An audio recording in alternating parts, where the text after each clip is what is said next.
And what is your biggest challenge As a campaign, as a campaign? yeah, it's difficult to say that we have one challenge.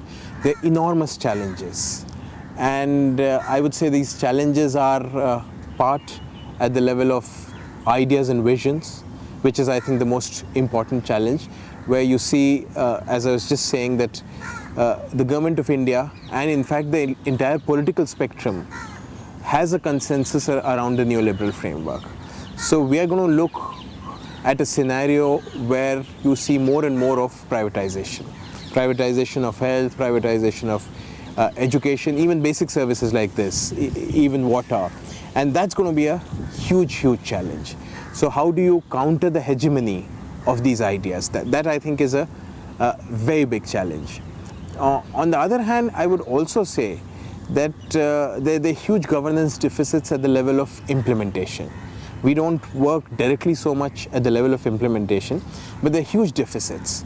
So even the good policies that I talked of, say for instance, right to education, at the local level, you don't see any change happening.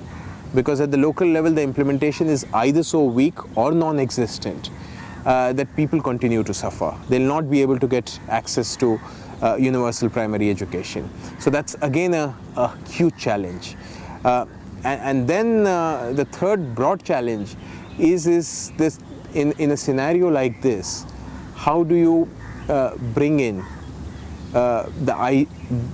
back the idea of governance accountability and of democracy?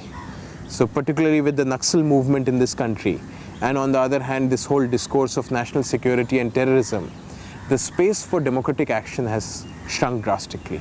So how do you maintain that, demand accountability from the state, challenge the vision which the current government pursues, or in fact most of the political spectrum pursues, but also ensure that at the local delivery level, common citizens are able to access basic services and their basic rights.